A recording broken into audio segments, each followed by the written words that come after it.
I'll just be doing an introduction very soon.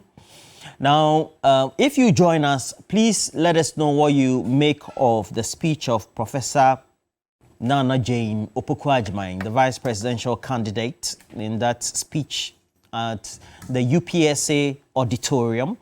Now, let me just introduce Professor Grace Ayensu-Dankwa, who is the parliamentary candidate for Esikado-Ketang, that will be in the Western region, of course. She contested in the last election, 2020. Good morning to you. How are you?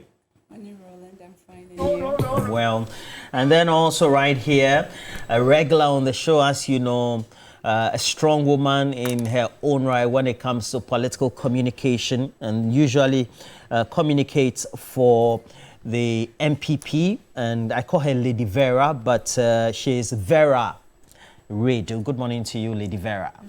Great, yeah, that's how she starts, so Charlie. And of course, Nanaya Agyemang Jantwa will be joining, Executive Secretary for COSECA, and is an analyst, also plays in the energy sector as well. But let's get some excerpts of Professor Nana Jane Opoku Agyemang. Corruption is too rampant in many government and non-government institutions. Sadly, those institutions meant to check on corruption have been significantly weakened. We must strengthen the institutions, and we will do just that when the NDC comes to power from January 2025, God willing. The Electoral Commission is struggling to defend its credibility, and until the Commission tells us that the missing equipment mean nothing, everyone should believe that there are no issues to worry about.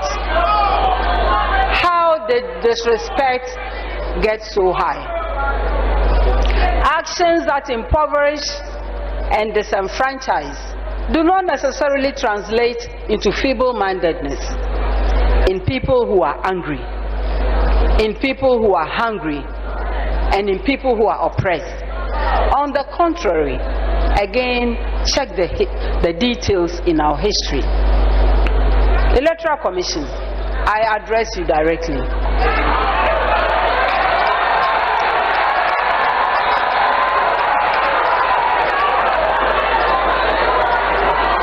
It is in the national interest and in your own interest to make transparent what has been and is going on in your establishment. The truth will not be suppressed. You cannot be so independent as to disregard the people who validate your existence. It does not happen anywhere. Easy. A word to the wise is in Asen North. Of breaking the glass ceiling, Professor Jane Opoku Agyemang is giving the firm assurance of working hard to give hope to many who hitherto have given up. And as it is, we have to begin the discussions, and Professor Grace Ayensu, I had a lot of jabs yesterday and also some policy announcement. What was the general overview in that auditorium? Lady Vera tells me you were in the pictures, very much in white light today. Thank you so much, and thank you to your audience. I am happy to be here, and I appreciate you guys listening to us and listening to what's happening in the country. And I also want to say thank you to my constituency and my constituency executives. I traveled, I came back, and I heard that one of my constituency executives has passed, which is the Esikado-Ketang constituency. I'm the parliamentary candidate. And so I like to say my heartfelt condolences to his family and to the rest of the NDC members in Esikado-Ketang constituency. Roland, I've gone through a lot of emotions over the last maybe 24 hours. Prior to going to this event, to the outdooring of Prof. Nana Jane, I was excited, I was psyched, I was just ready to go.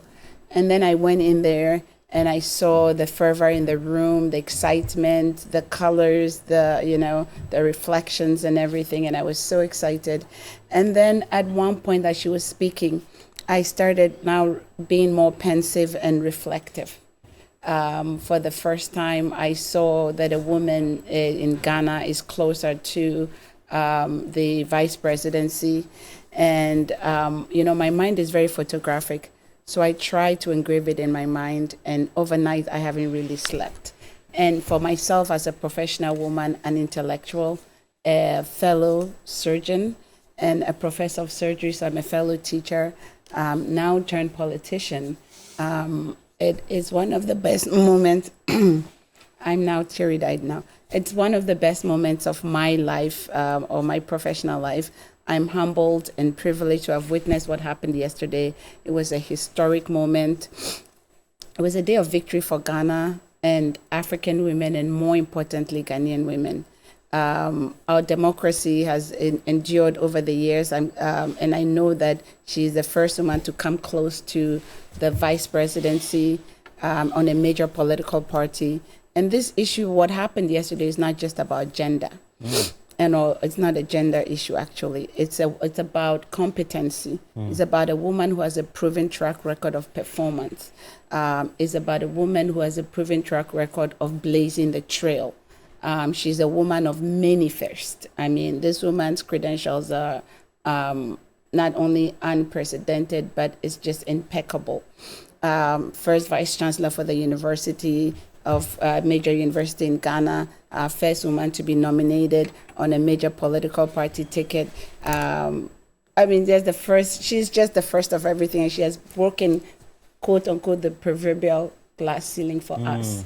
Every barrier, this woman has broken it. And those of us who are now professionals coming into politics, it's like the best thing that ever happened to us, because we look at her and we say, wow, it is possible for us to aspire. And I always say girl power, and now it's like woman power. Interestingly, I just came from a conference in Kigali, and it was for the Sirleaf Johnson Women Leadership organization. She invited basically all the former African women presidents, former African women vice, all the former African mayors, women executives in both medicine and all aspects of life. And we were all in the same room, and Paul Kagame, who's the president of Kigali, was there. Of Rwanda, was there. And the one thing he said, you know how he managed to take a war-torn country and made it now one of the best countries in Africa. And he said that after the war, the one thing he knew was that if he was going to change the trajectory of his country, he really had to use women. So his whole thing was how much, if you take a woman and you give her responsibility, she will exceed expectations, she will excel. And he even made a joke that even if a woman is going to steal, they won't steal that much. There is a few women who will make us look bad, but he's saying that in general, it takes a woman to change trajectories of countries. So I'm excited.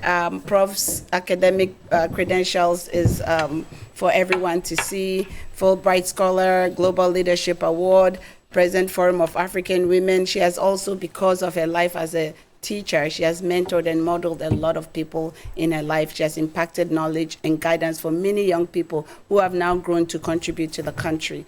I'm excited. I'm impressed. I'm pensive. I don't even know what emotions I'm going through. So my emotions this last 24 hours has been a roller coaster, and I'm really glad that I was there to witness it yesterday.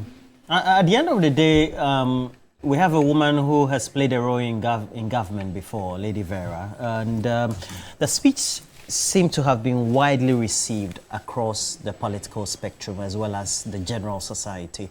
It also means that it seemed to have heralded the start of a full campaign, as we're talking about. What do you say to that, the speech by Professor Nana Jane Opoku Agyemang? Are we coming back to the same issue? I should exhaust whatever I have on her. But it's a question. I ask you a question about what you make of the speech. It's an initial. After that, we'll go in because there are some critical. Deeper. Yes, there are deep. Yes, there are some critical issues. If that opportunity is there, then I will reserve whatever I have. So your general observation, initial observation. Okay, so first and foremost, I need to salute my awesome ladies. You know, it's not easy to render these services to Mother Ghana, and then your wonderful crew. And then before let me also say Nanaya Chempem Jantwa, former General Secretary of the CPP, currently Executive Director for Koseka, and is right here. She didn't experience doomsday, so she spoke to her relatives in Kumasi because Mary has been moved, renamed. No doomsday in Kumasi so far, according to apart from Mo Agyemang, who is experiencing it in his area. So good morning to you, Nanaya Chempem Jantwa. It's always a delight to have you. Yes, it's a delight to be here. All right. Let me salute. You are in doomsday, isn't it? I experienced darkness at your lobby. Yeah, there was a Agyemang going through the areas leading to my home, but my area was saved yesterday. But there were many areas that I drove through before. Yeah.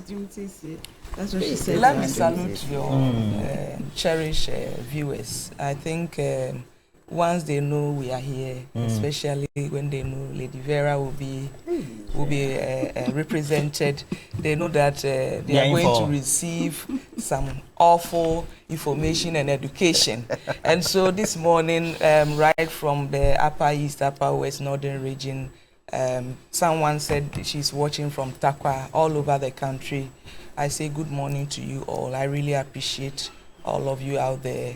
And then let me quickly salute the President of the land, His Excellency Nana Addo Dankwa Akufo-Addo, the Commander-in-Chief of everything that matters.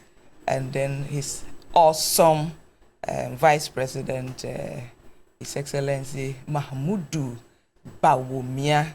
You know, I call him the Joshua to take over the mantle. And I've done publications on that. So yesterday I was so glad. Oh, you did publications? Yes. I was so glad when you mentioned some Moses, you know. So I was so happy. But after the show, I'll give you more insight. To the substantive. Yes. I know, right? The Moses was Professor Nana Gento. So yes. Please, to the substantive. Your initial observation about my initial observation about the speech. Well, from where I sit, it's okay. That's all I can say. That's all it's okay. It's okay. Yeah, I mean, for her party, she was being outdoor. I mean, we all know her. She's been a running mate during 2020 elections, and she's been a former educational minister. So when we get the next opportunity, we can delve deeper into it. So what was the platform? She was addressing NPP leadership and NDC. NDC. Thank you, leadership, NDC leadership, and their foot soldiers and their sympathizers, and so the message was to her people, and it was in order. So when it comes to maybe those who are not in her party and the ordinary Ghanaian, then we can take a bite on that. But for now, I think for addressing her own family as a NDC fraternity, I think it was in order for them. But Nane, apart from your initial impressions, there were considerable content by way of policy direction, and then re-echoing concerns that had been raised not only in the media, either by civil society, media itself, but general political observers. And you think that is a reflection of the day? Yes or no? Thank you very much. I have a different view. I admire Professor Jaina Opoku Agyemang, the first, female vice chancellor that gave way for other women to be vice chancellors of universities. And she's very, when you meet her, she exudes a lot of pleasure, and she's very endearing to people. She's very nice. But I had an issue with the whole event. Why? Because it was very unnecessary. Okay. Who doesn't know Prof? Why do you outdoor her?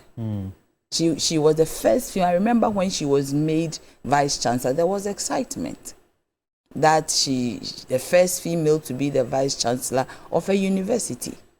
She became the minister for education. She was the running mate in 2020. 2024, she's been chosen again because of who she is and how, good she is. A woman, she has, when you look at her CV, very impressive. But why outdoor her? Waste money to have this event outdoor? Because we know her. You outdoor a baby. When a baby is outdoor, the significance of it is that this one is new and is entering this arena that he or she is not familiar with. I believe in 2020, she crisscrossed the whole country, went to polling stations, constituencies, regions, and she has been working since. In fact, that is one of the criteria that His Excellency John Dramani Mahama said he used to choose her because she was loyal, faithful, and has been around. So for me, that event wasn't necessary. I even thought that for who she is, they should allow us to see who she is. She answers questions.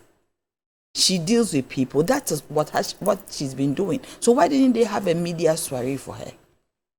There has been a lot of issues regarding the media in NDC. I thought that to outdoor her because most of the media people, I'm a media person, I'm a journalist.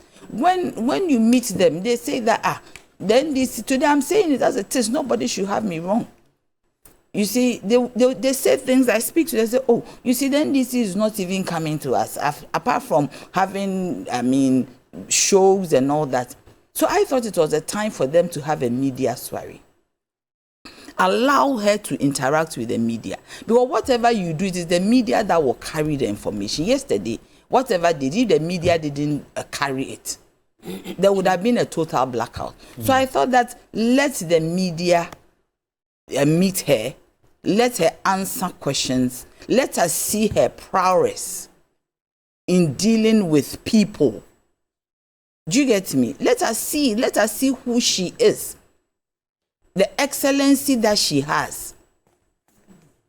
Do you get me? So that everybody would hear her answer questions on 24-hour economy, answer questions on issues regarding women. The affirmative action bill has been lying there for so long, it has not been passed.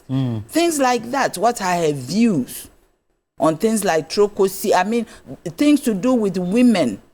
In her own, yes, she's not going to be the president if God grants the opportunity to NDC. But how is she going to influence the system for women to come out there? You see, when we are talking about women, we are not talking about the fact that, oh, the woman is a minister. No, there are other things that get in the way of women.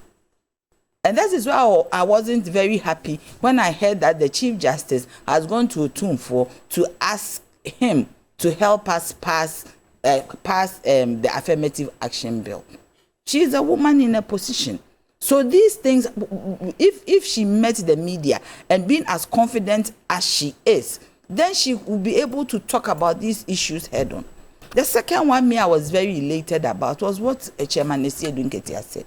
What did he say? Today I'm coming to speak to NDC. They haven't won the election.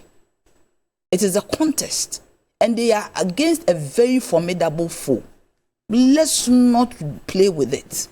People have already started, taking positions for themselves. I will be this, I will be that. How do you become this if you don't work to be that? They need to work. Even when they are on radio, TV communicating, they are doing debates. They don't communicate as a communicator.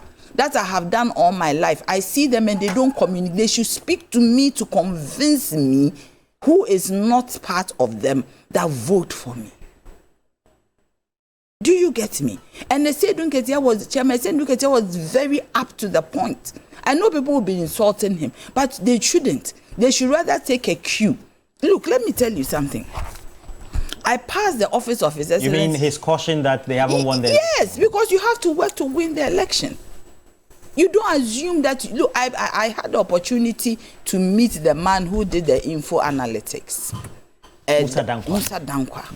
So after he's done everything, I said, your sample size is not big. And he said, it's cool because normally when it comes to these things, the sample sizes are. So I said, I accept that. So I asked him a question.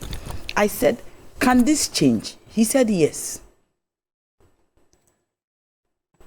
So I asked him, how can it change? He said two things, economy and the way that they speak. The economy, if the economy improves. So he said that over the 16 months, His Excellency John Dramani Mahama lost 4%. And I asked how, from 58 to 54. I asked, how did it happen? And he said that's the economy. I said, are you sure? He said, yes. But me, my only thing was that if somebody can lose some level of your route, then it means that you need to work hard because it is possible. Nothing is static. Do you get me? It is not static. So there should be a lot of hard work. Especially you are dealing with somebody who is an incumbent, who is bent to be the president of this nation. And you see, one thing that came up that also worried me today, I'll say it, that within the Christian community of a 70%, His Excellency Bawumia got 36%. His Excellency John Dramani Mahama got 33%. Within the Muslim community of 15%, His Excellency John Dramani Mahama did well. His Excellency Bawumia did not do well. So, percentage of a 70% is certainly more than a percentage of 15%. I'm not doing religious things here. But it is assumed that you are a Christian. So, your people, this is your people. When you go into the Bible, God talks about his people. So what is happening? You see, God, now I'm bringing my Christian cloak on. If you let him believe that I need you, he will come through for you. Amen. If you let him believe that I need you, that I can't do this on my own, but you have to help me, he will come through for you. I just said that. So you're saying the NDC shouldn't be in a celebrating mood, and that's what you picked up so far. What are you celebrating? It has always been my word, because you see, my dear, don't be. This is what you do. Anytime you talk about it, they will tell you that, oh, it is okay, it is fine. No, seriously, because for Chairman Esiedun Ketia to come and talk like, yes, it means it is a source of worry. So you're saying he saw the atmosphere and said, no, this should not be? No, I mean, for the atmosphere should be great, because Professor is being outdoored. Okay. She's a great woman, a woman who has, accomplished so much. You'll be happy that you have him as have her as your running mate. I mean, certainly, but he saw an opportunity to speak to the people that this is the chairman of the party. It is time for you to work, hard work, before you think about the largesse, the booty. You have to dirty yourself. You have to work hard to get there before you don't think about the booty. Professor, at the end of the day, you peruse the speech. Apart from just listening to it, you read it.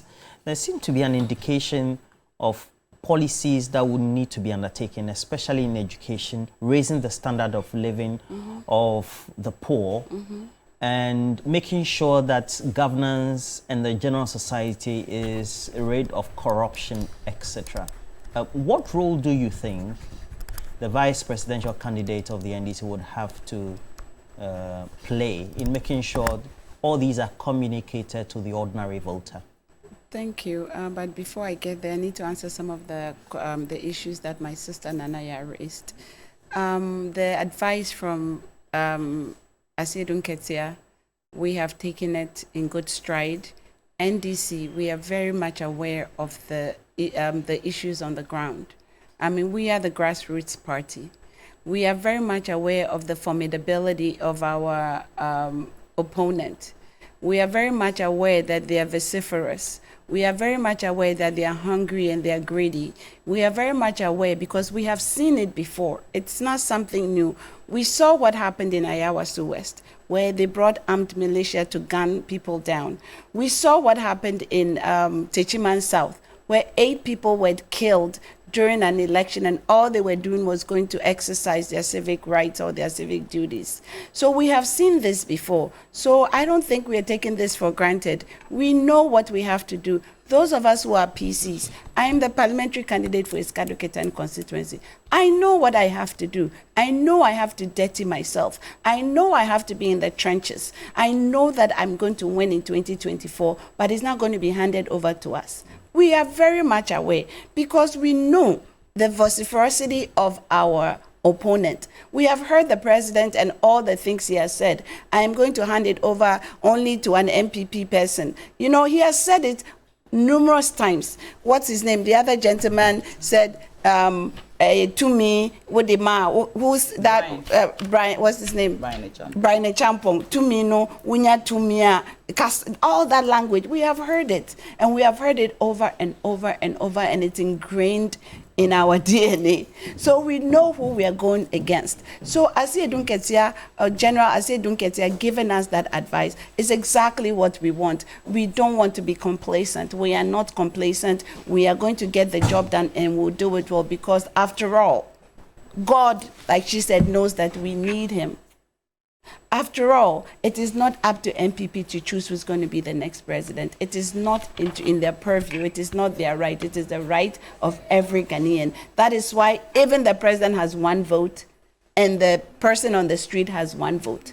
President Akufo-Addo and Bawumia don't have 5 votes because they are president and vice, and the average person on the street doesn't have 1.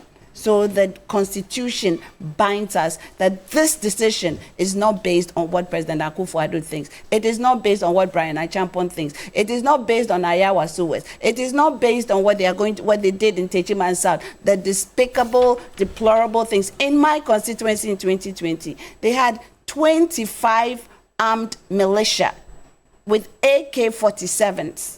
They shot 3 people and wounded them. I had to go to the hospital and take care of them. So they kind of stole the election at gunpoint. 2024 is not 2020. So let us all be caution. Let us live with caution and know that NDC 2024, we will not allow that to happen. As long as they know that, as long as they know the temperature in the country, as long as they know that Ghanaians are ready for change, Ghanaians want to vote for John Mahama, the data shows, and the work that we will do will prove that this is exactly what we want. What do you think lies ahead of the NDC? Prof. Nana Jane and President John Mahama, who is going to be the next president of Ghana, are poised to take over this country, manage it, and turn the right trajectory. The NDC is aware of the issues we are facing now, especially the youth. The election ahead is a hard time. We will win it, and we will win it fair and square. There will not be any violence in this country. So let the MPP not think that, oh, NDC, we are, what's the word, like my sister said. No, we are not complacent at all. We are very, very focused. We are very much aware of what is expected from these people, and we will not let that happen. This country does not belong to a few family members. It doesn't belong to some Achim mafia. It belongs to all of us. It belongs to Ghanaians, and Ghanaians will stand up and speak up, and the culture of silence will be over. The intimidation will be over. The hardships will be over. The things we are going through, the doomsaw that they are trying to tell us Ghanaians that it is not doomsaw, now it is doomsay. That's what my sister said yesterday. As if those of us who are Akans, we don't understand Akan. All of a sudden, they are trying to explain to us our own language, because all of a sudden, now they speak better Akan than we do. Prof. Nana Jane's adoring was very necessary, because like as Africans and as traditionalists, we do have rites of passage. So even if the girl has menstruated, they still will have, in some cultures, have menstruation ceremonies, right? When the child is born, they have adoring ceremonies. When we are getting married, we have weddings, engagements, traditional ones.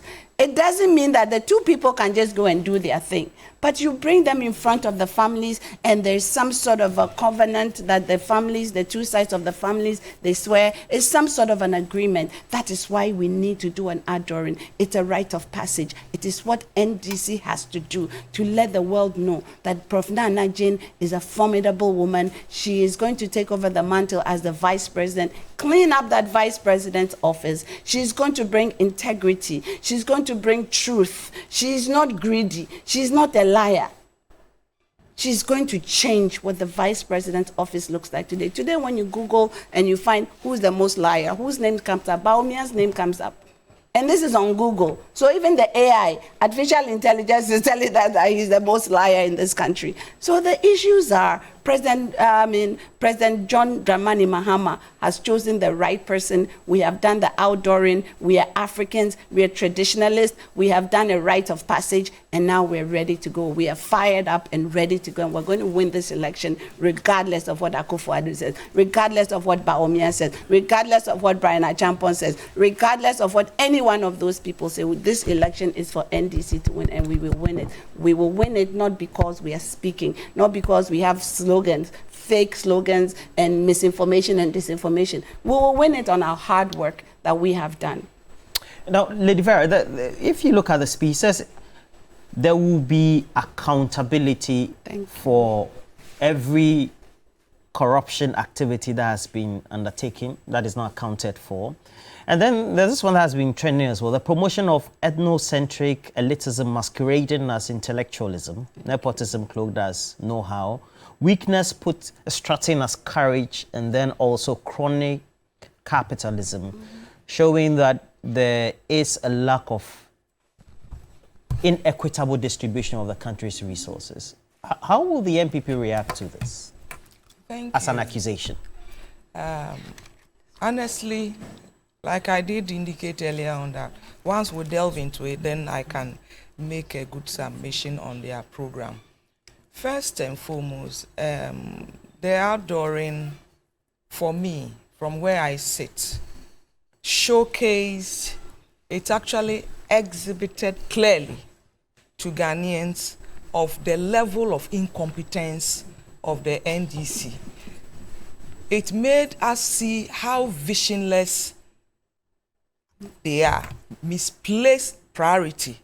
It made me know how empty the alternative we have in Ghana is currently. I mean, if we are in power and you see yourself as the alternative and you are this empty, then why will Ghanaians even bother themselves?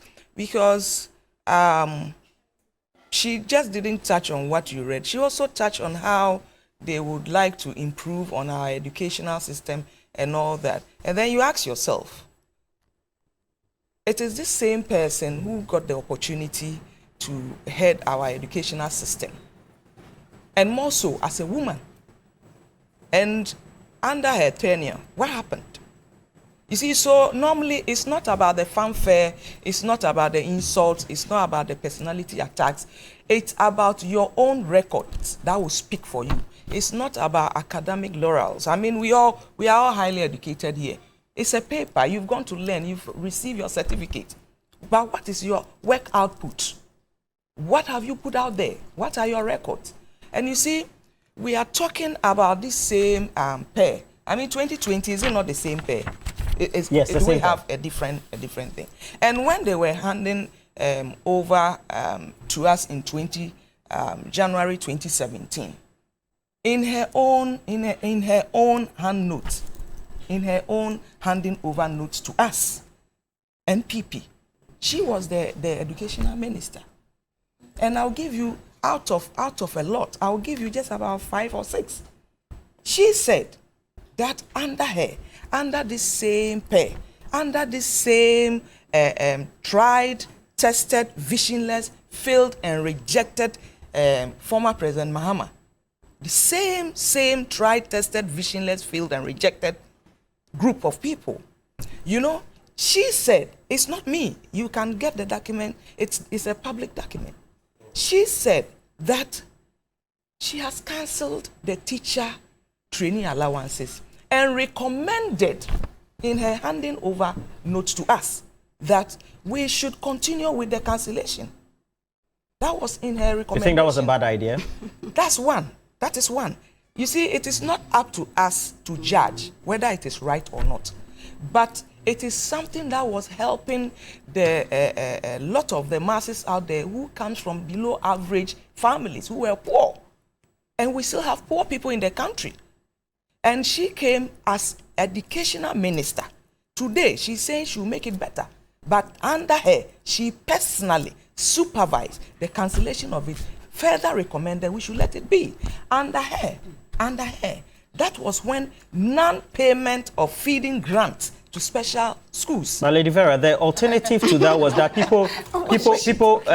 the individuals who applied to the training colleges were going to benefit from loans because they were moving from a status of tertiary, from the current colleges to tertiary education. My brother. And alternatively, you use loans just like people who go to universities, etc. So that was. If you are a student, I'm trying to understand what you want to point out about that being a fraud. The viewers out there knows that to get two guarantors who are government workers to guarantee for them was near impossible. And we, NPP, have come to abolish that. You just need your Ghana card now. She could have done that. What I'm saying is that under her, even our own vulnerable, our own people living with disability in the deaf and dumb blind schools, their feeding grant was denied them from the period of about 2014 to 2016. We are talking about the same Professor Nana Jane. We are not talking about a different person. Under her, there was non-payment of funds to their own progressive free senior high school. For the entire period, it took the NPP to clear all that debt. Even when she procured textbooks and other things, worth over 35 million Ghana cedis, she left the debt for us, NPP. I don't understand. The procurement is done to her. I'm saying that under her as educational minister, it's not funny. Under her, Ghanaians will bear me witness. It was under her that newly recruited teachers were paid 3 months out of their 3 years work. They introduced a 3 months pay policy. We are talking about the same person. We are talking about this same person who tried to even how do we call it, cancel the teacher research allowances that we used to give to them. You see, everything under the educational system halted.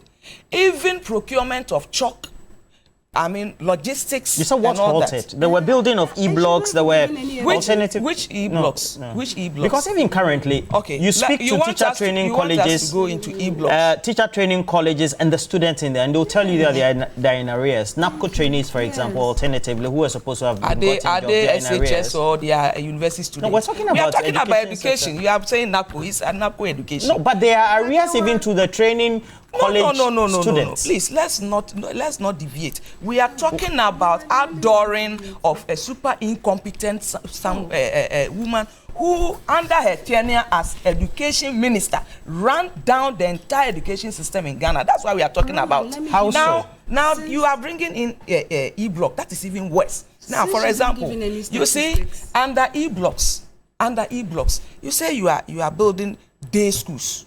Listen to the scenario, viewers. You are building day schools, okay?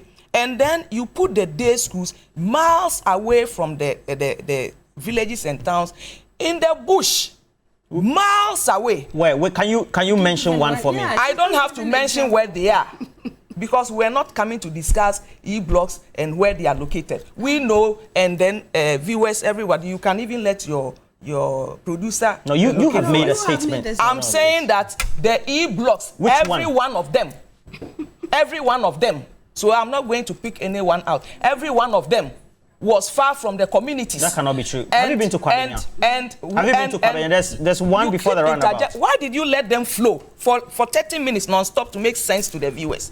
Don't do that. Let me also make sense to them. I'm not speaking to you. I'm speaking to the viewers. I'm trying to get your point. So. No, I'm speaking to the viewers. No, you said all e-blocks were built miles. You use the word miles. I didn't give an example of Kwabenya. That's why is it that when she cancelled the allowances, you didn't interject? Why is it that when they procured buses and stuff and never paid? What about the inability to provide textbooks, to provide registers, to provide chalk to the schools? Why is it that under her tenure that they brought about this three months pay policy? Liva, don't get emotional. You made a categorical statement. All what I've said are all categorical. All what I've enumerated, they are all categorical. So you don't choose and pick. What I'm saying is that I'm not communicating all e-blocks are far away from they said they are doing, is it 200 or so? They did 29. The 29 of them, where they were not equipped. No student could even utilize it. until we came into power and we added facilities into 31 of them. We have added facilities into it. We did not even abandon them. One example. We continue with them, and then the other facilities for the people, the students to what? Use them. And so what we are saying is that it is public knowledge that under her tenure, she ran down our educational system. And so if you are bringing that same person and you are outdoor, now I understand why they re-outdoored her. Because everything in her past is a mess. So they have to repackage and rebrand and re-outdoor her. So it's the same pair. What has changed? What has changed? So please, let's stop all this. If NDC is well focused, if they really want power, they should state their alternative solutions to whatever challenges we are facing now in Ghana. They have none. It's all about fanfare. And they are in opposition, they have money to throw around. So you can imagine, if you hand over power to them, what they will do. They are in opposition. And they've gone to rent a place, spend so much money to outdoor our own mother, our own grandmother we know over the years. I mean, who doesn't know her? Who doesn't know what has been her accomplishment? What has she been able to achieve? What has she been able to do even for her own constituency and her own people? So you see, it's not about she's a woman and we are adoring her and this. The flag bearer of the NDC, former President Mahama, is the same person we've known, is the same person we know, and he will be the same person. Nothing else. What have they said? Apart from Akukobu and Kitinketi, apart from what else? What is Akukobu and Kitinketi? That is their policy. That is their program. That is what they have. Hand coops. For what? Why in the policy statement has it been mentioned? You mean as a journalist, you don't know of all this akukobuo that His Excellency former President Mahama himself said when he comes into power. That is why he asked for the I haven't heard it. That's what I'm asking you. You have made a categorical statement. You will say you haven't heard it. But the point is that our mother, our professor, our darling, she's an astute individual. But when it comes to delivery, it is zero. They've not put anything on the table to assure Ghanaians, to entice Ghanaians, to convince Ghanaians that they are an alternative. They are not, and they cannot, because they are empty. And they've not exhibited anything to influence anyone or convince anyone that they can do better. And I asked you a categorical statement because you made a statement that says that all e-blocks that were built were mild. You used the word miles away from the towns that they were built. And so I asked you to name one. So you want to, and based on that, and do what? To show that I gave an example of Kwabenya. You go to Kwabenya, you will find that it's in the town. That's why I'm asking. But when I also asked you something, certainly there are some that are away from the town. And what were the facilities there before they left? And there were reasons that were explained for being located away, so that they will have ancillary and then growth of an economy around the. And before that growth, and before that growth and development, how were the students? Do you want to come and question me? How were they supposed to? I asked you that question. How were they supposed to commute to the school? If you take a look, and now let's look at the policy, the policy statement that has been made as itemized by the vice presidential candidate, and talks about concerns based on what every civil society has reported, the media has reported as well, Africa Education Watch, ourselves, there's Joy, about you look at the inequalities in the sector, and then in education, for example. That needs to be breached, providing the facilities for the poor, creating the opportunities for them to be able to fully and equally participate.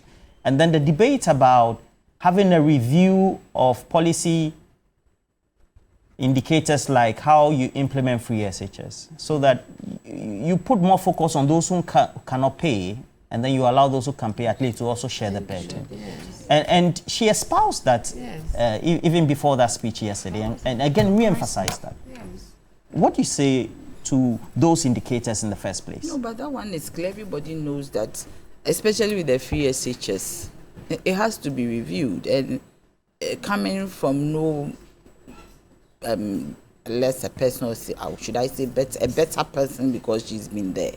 I mean, free SHS, I even remember at a point, the finance minister said that it has to be reviewed because Honorable Kenufuriata, because of the burden on government. The concept of free SHS itself is good, but the implementation flaws, that is what is creating the problem, because it should be targeted at the poor. I always said that the free SHS we should have done a pilot first. Then after the pilot, then we see which areas that we can really target. Because it is like everybody. Do you get me? Professor here can pay her daughters or her son's school fees. Vera can pay her daughters or son's school fees. Then now everybody is enjoying no payment of school fees. And it's bringing a lot of burden on government. So after reviewing the free SHS, it has to be done. Whoever comes into power in 2024 should look at the free SHS, because you might even realize that it is not even benefiting the poor because of the ancillaries around it. Because school fees is being paid, but when it comes to the other things that you have to add on for the child to go to school, you are unable to provide for it. So that we have about 1.7 million people or young ones staying at home after BEC because of the ancillaries. Because government is not providing the ancillaries of food, hose, all manner of things. They have a long, tall list of prospectus that the children, the young ones, should buy and take to school. So if government pays my fees and my mother cannot provide the rest, I am at home. So we need to remodel the structure. Even when we were young, we could go to school without most of these because dining hall food was enough. But now, you cannot take your child to school without adding all these things, the food they need, even sometimes where to sleep. Parents will have to buy a bed, a mattress, find a hostel around in the area for them to live there and all that. So that one, there is it has to be reviewed. I heard talking about corruption. And you see, you need because it was mentioned by Professor Nana. That's what I'm saying. You need to be careful how you talk about corruption. You need to, because corruption is very invasive. It is not only the politicians. It starts from even the public servants themselves. So you need to put in a structure that would ensure that people don't see money. And I believe that in this stead, we should digitalize all our payment systems. That if you are going to pay for anything in a government institution, there should be some form of, a digital way of paying and go straight into a certain fund, so that we can pinpoint who exactly is doing what. We're doing that, but we still give SML huge contracts. That's what I'm saying. All these things, we have to look at it. It's not everywhere that is done. There are some places that you go, you pay cash. We have to also let our procurement work. The procurement, we are doing sole source as a standard. Sole sourcing is also one of the procurement methods. But you do sole sourcing when the person who is providing the service, it is unique. You can't get same here, so you bring the person from abroad and you do international competitive bidding and all that. But when you are talking about corruption, most governments have failed. Kufuor came with zero tolerance for corruption and he failed. Everybody who has spoken about corruption. So corruption is endemic. So if you need to deal with it, you have to go to the root of it. And they should be ready to touch some people. They should be ready to let even some of their own people go. We should also look at the monetization of politics. Because if you are going for an election and you need to use about $100 million to do that, who is giving you that money? You are not engaged in any kind of work. People will ask you for money as MP, as whoever, when you are going for elections. You need to. This is what we are being faced right now. So if they are talking about corruption, there is a lot of work to be done, and they should start it now, as if I'm coming to power. Because if you don't do that, it will come and catch you, and your own people will be involved in it. All because of the way we structure, even the way we look after our ministers. A minister who has never sat in first class before becomes a minister, and his first travel outside, he's sitting in first class.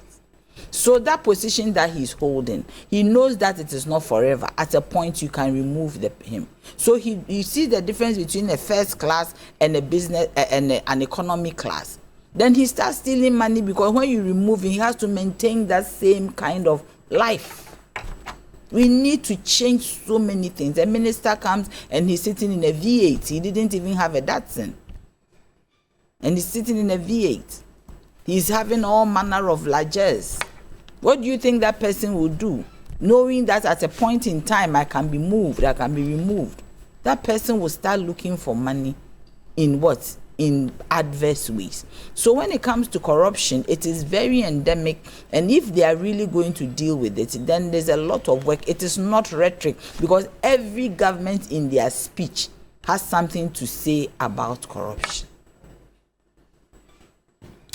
Now, at the end of the day, we're looking at the president's own response to issues of the SML contract, for example. And we also need to make sure that in the policy directions that are being proposed to the voters, we give key indicators. Professor Nana Jane Opoku Agyemang says, for those who will have to be punished, they will be punished according to the law. Does that give any indication at all to the ordinary voter that the commitment is there to make sure we go after the right people, looking at all the things that have been happening? I think the commitment is there, but before I get there, I need to say that it's rather unfortunate some of the things my sister said regarding our esteemed flag bearer and also Prof. Nana Jane. I've heard somewhere that the work of an MPP communicator is one of the most difficult things now. How do you mean? Because everything she said was false. Prof. Nana Jane, let me give you a few statistics, because she didn't bring any statistics and she's just talking out of ad nauseum with no evidence, right? Prof. Nana Jane, she eliminated that obnoxious shift system in the public schools. Remember that when we used to have now it's back because of the free SHS. Yes. She constructed 1,129 classroom blocks, 73 teacher accommodation blocks, and rehabilitated 622 schools at the basic level. She constructed more than 2,000 school projects with a view to eradicate the schools under the tree phenomenon. Remember that the reason why the E-blocks were built in out in remote areas. The reason was that to afford the poor people to have access to education. Because the problem was not that everyone, like my sister said, my children and her children, various children, maybe we can pay tuition, but not everyone in Ghana has that opportunity. So Prof. Nana Jane's idea was to build the schools in remote areas so that those who live in the remote areas will have equal access as my child or various child. That is why she built the schools in remote areas. She built them as day schools. Remember, when you go to the US, any good jurisdiction, education is free, but it's not boarding education. In the UK, you can go to free school, but you don't go to free boarding school. If you have to go to boarding school, you pay. But they've made it free for all day students. So boarding schools are for the privileged. Exactly. That is what Professor Nana Jane was doing, because she was thinking of the average Ghanaian and the Ghanaian poor. She was building those schools so that my grandfather in the village who is taking care, or my grandmother in the village who is taking care of her grandchildren, will have access to proper education, so that we don't have elite schools versus non-elite schools. That is why the woman built those schools in the remote areas. Professor Nana Jane's, she introduced a progressively free SHS program, which was targeted at 4,558 and 700 poor, vulnerable children. She distributed 485 free school uniforms to deprived districts across the country. She distributed 472,800 teacher notebooks, distributed 653,700 class attendant registers. She distributed 12.8 million core textbooks. By the time she was done, each basic school child had 4 textbooks and 1 dictionary. Back in the day, they used to have to share textbooks. Today, even the basic school curriculum has not come. So students are now sharing textbooks, so they can't take it home to do homework. So Professor Nana Jane built the Ghana education system as we know it now. Free SHS is a good policy, like my sister said. The implementation is horrible. Go to the schools and see what is happening today. Professor Nana Jane's credentials on education is unblemished. She is the best that has ever happened to this country. And I'm saying this not because of what my sister did, which is give all these anecdotal things without even giving one scintilla of evidence. I am giving you evidence. She initiated the construction of 124 community day schools and completed 50 at the time of handover. The teachers themselves, she was helping the teachers. She gave them equipment they need to teach the schools. Prof, for me. Professor Nana Jane, it's unfortunate that you have a woman here when you know that even in our body politics, in our parliament, there's only 13-point-something% of women. And we have this unblemished woman who is the most competent woman in our body politics, and you have a woman sitting here denigrating because of politics. You see what the MPP does. They don't know where to draw the line. Not everything is politics. Sometimes you acknowledge the person, you acknowledge their competency and put the politics aside. But they can't. Their inability to put politics aside and appreciate people for who they are. President Mahama, by picking this woman, was one of the best things that ever happened. Let me tell you what happened yesterday. I see this country as we're in the intensive care unit of a hospital. Prof, wrap up for me. The patient is in extremis about to die, multi-system organ failure. The liver has failed, the kidney has failed, the heart is failing. And my John Mahama, the flag bearer of NDC, the visionary leader as he is, has picked the right partner to partner in this, to go and save this country. We're on a rescue mission, and we're going to build a Ghana that we all want, devoid of propaganda, devoid of insults, and devoid of underhandedness. Now, Lady Vera, at the end of the day, we take a look at what is ahead of us. There's a big campaign ahead of us. If you look at the policy propositions and what is being rolled out ultimately, somebody will ask, now, the MPP needs to adore its vice presidential candidate as well. Who would that be? I don't have one. Because it looks like the campaign has taken off fully. My brother, campaigning and selecting running mate has got nothing to do with the same deal, the same pair, His Excellency former President John Mahama and our mother, Professor Nana Jane. From what they did in 2012, they couldn't fulfill their promises and were kicked out with almost 1 million votes. That is a fact. You see, when you state fact, I don't need to give computation as to exact figures that they were kicked out with. They were kicked out with almost 1 million votes because they could not fulfill their promises. And it's not me who is saying it. It is Ghanaians, the viewers out there who kicked them out. It's the same people. You see, it's not different. You see, and when my sister says they gave equal access to people into education, when people under them, students, were sacked from the exams hall, some viewers watching us this morning will remember this painful ordeal. Some people could not continue their education under NDC because they couldn't afford exam fee. Junior high SHS, WASI exam fees. My brother, they were kicked out. We are talking, you see, it's not about running someone down. We are talking about output under your tenure. You sat down as a woman, as a mother, as educational minister, as former President Mahama Mintiobia Ojanfunu. You see, you sit and supervise the sacking of the poor. People couldn't pay their school fees. So where was the equal access? We have come, compassionate His Excellency Nanado, compassionate and a visionary and result-oriented Bawumia. They say, you know what, whether you are rich, whether you are poor, you are a Ghanaian, go to school. Everything is free. All you do is get your chop box. The gari is not even compulsory because you are being fed 3 hot meals a day. And so, if you go, you don't need gari.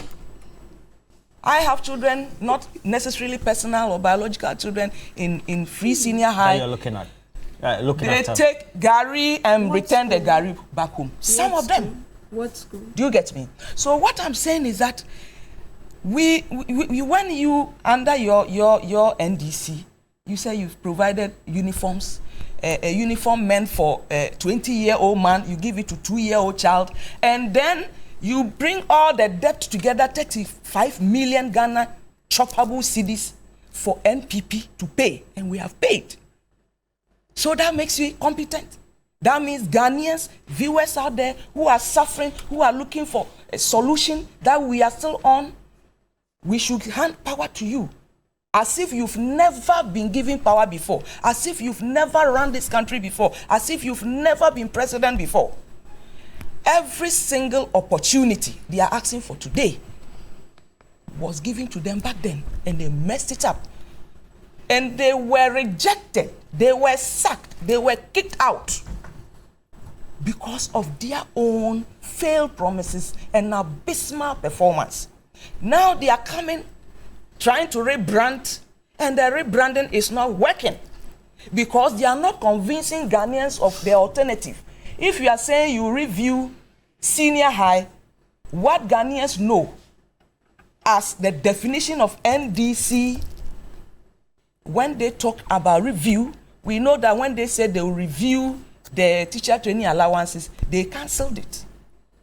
You see, when they talk about review in the past, that was what happened. And so when you say you are going to review, the little that was there back then, you mess it up. How are you going to manage this huge investment, human resource investment? Thousands and millions of Ghanaian children going to school for free, and we've even moved from the chalk and blackboard. We are moving from there to whiteboard, smartboard. We are moving from there. We have STEM schools out there. The existing SHS schools, we have added almost 1,500 infrastructure. So if your school can accommodate 500, Roland, if your school can accommodate 500, and we add additional facilities to take 1,000, that means that your child who has never experienced boarding life, there is an advantage. I'm ending. There's an advantage of attending a boarding school. And so you can't deny the poor from having that experience. We have given it to them. At the end of the day, we have a campaign that now fully gets into gear. And if there are 5 policy projections that you want both sides to offer the voter, what would they be? And have you heard it so far from anyone? I mean, it's there. I mean, the young ones, they need jobs to do. There's underemployment. There is no employment. We have to look at employment. We have to look at the issue of corruption. That is very endemic. We have to look at our health. You see, we ignore our health sector, but you have to be sick to know what is out there. You need to hold money to be able to this. And in relation to health, I want whoever is going to be the next president to look at critical illnesses, even set up a fund. I haven't heard any one of them talking about it. Cancer, prostate, kidney issues, heart-related issues. People are unable to pay. Do you get me? So they resort to all kinds of traditional medicines. At the end of the day, the people die. There should be a fund that is set up for people who are unable to pay. Health, employment. We need to even look at education. Education holistically. We have this concentration on free SHS, but you have to leave somewhere before you go somewhere. There are still schools under trees. There are still students who are learning in box rooms, learning on stones. Do you get me? So we have to look at from the nursery up to the tertiary. Do you get me? There are also a lot of universities that have sprung up. We need to look at the kind of curriculum they are using, the kind of teachers they are using. There is a gap, so that people go to some of these private universities, you don't even know where they are coming from. You don't know their foundation. So we have to look at education and generally cost of living, the economy itself. We need to look at our CD to dollar ratio. We need to find ways, maybe we have to join the BRICS or whatever, I do not know, but we need to find a way to reduce our concentration or our dependence on the dollar as a means of, yes, communicating. I don't know how that will be done. But you know, the BRICS too is there. They are also looking at how they can use their own currencies. Yes. Yeah. So I mean, trade among themselves. We need to yes, internationally we need to look at our neighbors. How do we trade with Nigeria? Nigeria has a very huge market. How do we do that? Our international relations, our international trade. We need to look at it. I mean, holistically, we need to look at the social fabric of the country. All right. So I have this one from Reverend Betts, who says that, well, a point of correction. If you look at the policy per what the education sector was then, buses were to be supplied to schools that were built in distance areas. So alternatives were provided. And so it cannot be true. Bungalows had been built or started to be built within the areas. And under the progressive free SHS, for those who were covered, examination fees were absorbed. That is why it is progressive. And blackboards are still being used today. While we have to acknowledge that a lot has been done. Now, Anas Nadoli Kalil says, great. From Madam Jantwa, and is also congratulating Lady Vera as well.